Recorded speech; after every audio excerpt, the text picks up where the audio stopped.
Long ago, in one of the remotest and wildest corners of Russia, where endless steppes merged into steep mountain slopes and winters were harsh and unforgiving, a quiet and modest girl named Anastasia lived on the outskirts of a small settlement. The place where she had come to settle was situated right next to a nature reserve, famed for its untouched expanses and rare animals.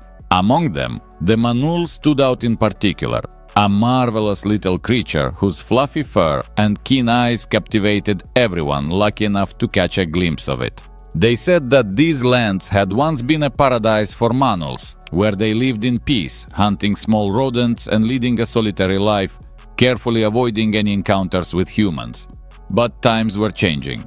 News of deforestation, of poachers hunting rare animals for their fur, of polluted water bodies, and of the overall shrinking habitat of the wild denizens of the taiga and steppes began to spread more and more frequently. Having grown up in harmony with nature and accustomed to quiet coexistence with its inhabitants, Anastasia felt an indescribable pain as she witnessed these majestic fragments of wilderness being destroyed.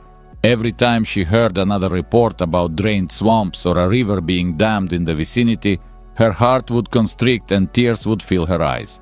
Nevertheless, life went on, and no one could have predicted that a harsh winter would soon descend upon these lands, bringing not only biting frosts but also true tests of endurance. Snow fell, and the familiar landscapes were transformed beyond recognition. Fields and paths, forests and clearings were all blanketed by a thick white covering. It seemed as if time had frozen, and even the wind held its breath, not daring to disturb that fragile beauty. However, on one such frigid night, when the thermometer almost touched minus 30 degrees, an event occurred in Anastasia's house that she would never forget. Waking in the middle of the night due to a strange noise, she initially assumed it was either the wind howling or an icicle that had broken off from the roof and landed with a loud thud. But the more she listened, the more she realized that the sound was coming from the porch, as if someone was gently scratching at the door. Alert and slightly frightened, yet driven by curiosity, Anastasia rose from bed, draped a warm scarf over her shoulders, and, candle in hand, made her way to the front door. Upon opening it, she froze. On the porch, barely moving from the cold and seemingly on the verge of losing consciousness from hunger, sat a tiny manul. Its thick fluffy fur was covered with frost, and its eyes held a silent plea for help. Anastasia's heart tightened with compassion. She understood that if she left the little creature in such a state, it might not survive until morning. Without a moment's hesitation, the girl cautiously approached, taking care not to frighten it, and slowly extended her hand. The manul seemed to sense that the human meant it no harm. It attempted to weakly move its paw and let out a soft meow, a sound so plaintive and penetrating that it left a lump in Anastasia's throat. Unable to watch the suffering of this little being, she gently lifted the creature into her arms and brought it inside. There, by the light of the candle and the faint glow of the stove, she saw how exhausted the little one was. Its paws trembled, its gaze was dull, and its fur had clumped together with snow, ice, and dirt. Anastasia carefully wrapped it in an old, warm shawl to provide at least a bit of warmth. After filling a bowl with warm water, she tried to give the manul a drink. It managed a few convulsive gulps, and its eyes brightened slightly. The girl understood. The little creature was terribly hungry. She brought it some boiled meat left over from dinner and watched as the animal greedily attacked the food, devouring pieces almost without chewing. Watching this was both joyful and agonizing. Joyful because the manul was not losing its will to live, and agonizing because every movement betrayed the despair and hunger it had endured that night. Once sated, it weakly twitched its tail and began to scrutinize Anastasia, as if trying to determine whether she was a friend or foe. In response, the girl patted its head, feeling the unfamiliar fluffy fur beneath her hand. It seemed that a fragile bond had formed between them. Tears welled in Anastasia's eyes. Before her was living proof of how people, often unknowingly, destroy their native nature, leaving its inhabitants in a state where they must beg at the doors of human homes. From that day on, every morning she noticed the little manul, whom she named Kaya, quietly appearing by her house, peeking out from behind a snow-covered stump or glancing out from behind the shed's wall. Each time, it seemed to be asking, "May I come in? Will you give me a piece of food?" And every time, Anastasia rushed to meet it. Gradually, the creature began to trust her more and more. It no longer fled at sudden movements and could calmly remain nearby while she stood and spoke to it in a soft, gentle voice. But the most astonishing moment came 2 weeks later, on a warm day when the sun dared to briefly warm the air. Anastasia was sitting by the window when she suddenly heard a faint squeak and the familiar sound of scratching at the door. Approaching the threshold, she saw not just Kaya, but an entire family of manuls. 3 young creatures were restlessly pacing nearby, and a little further off, a vigilant adult male stood, accompanied by an adult female with a curious gaze. Anastasia could hardly believe her eyes. Manuls, creatures long considered extremely cautious, even wild and unsociable, had come to her as a whole family, and not merely visited, but as if seeking help or at least temporary shelter. In that moment, a painful realization struck her. Evidently, their natural habitat had been so severely disrupted that even such wild beings were forced to overcome their innate fear of humans. At that moment, Anastasia felt a deep and simultaneously agonizing sense of responsibility take root inside her. She understood that once she had fed and warmed a manul, she could no longer remain indifferent to the fate of the entire species. After all, manuls are the true children of Russia's wilderness. They inhabit the vast steppes of southern Siberia, the rocky outcrops of the Altai, in Tuva and Transbaikalia, cherishing secluded corners where they can hide from prying eyes. Who, if not us, is obliged to take care of these unique predators? With a heavy heart, yet with a quiet joy, Anastasia stepped out onto the porch. She brought several bowls of warm water and food, careful to keep a safe distance so as not to scare her tiny guests. Cautiously, but driven by curiosity and hunger, the manuls approached. At first, they hid behind snowy mounds and old planks, but after a few minutes, they dared to come closer and began to eat. Watching these fluffy creatures move so cautiously, almost imperceptibly, the girl felt a sharp pang of regret, for they were the very embodiment of nature, its wild, pristine spirit, and humans, for the most part, had yet to learn how to live in harmony with them. While the manuls were eating, Anastasia quietly re-entered the house and retrieved her camera. She understood that she was witnessing something so rare that no one would believe her without evidence. As she focused her lens on the manuls, she froze in awe.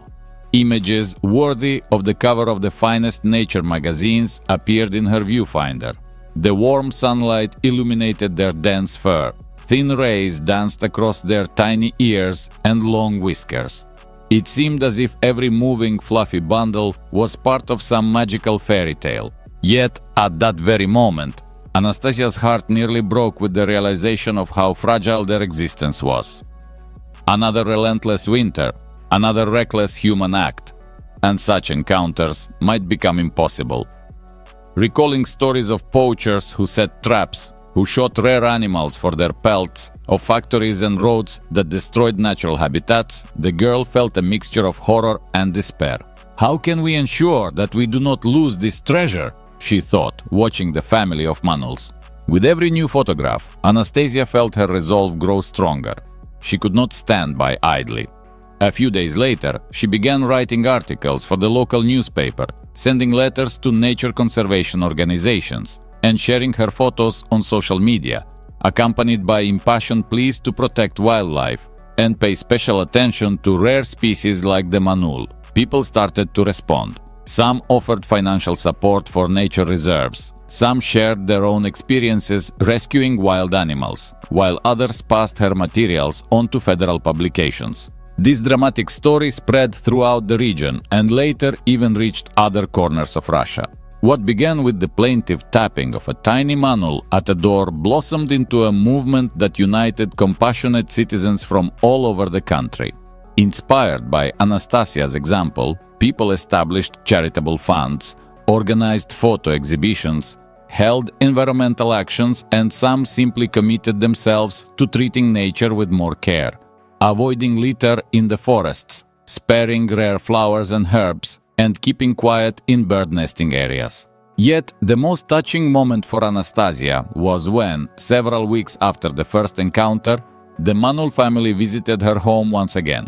This time, the creatures looked healthier and livelier, and the tiniest one even allowed itself to nuzzle her warm valenki, felt boots, as if expressing its quiet gratitude. And although Anastasia understood that wild animals should not become overly accustomed to humans, she could not hold back tears of joy, seeing that the Manuls continued to fight for their existence despite the brutal winter and all the dangers lurking at every step. Gazing at these fluffy beings, the girl felt a heart-wrenching blend of love and worry. How can we protect them from all the cruelty that surrounds us?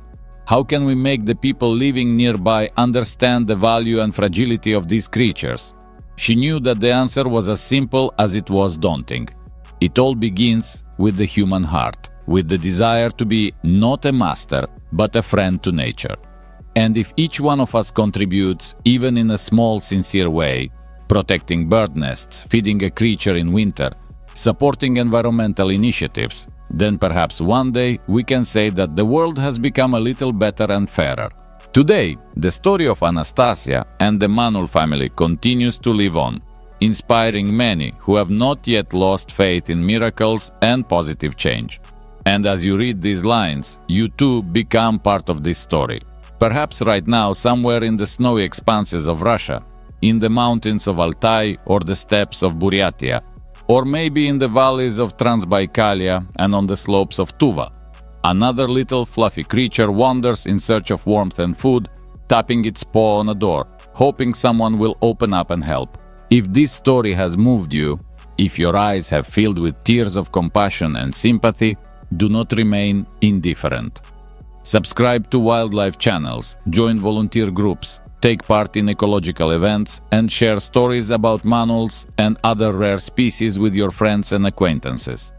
Let's work together to ensure that the future of these wonderful creatures is not a doomed tragedy, but a bright, life-filled tale.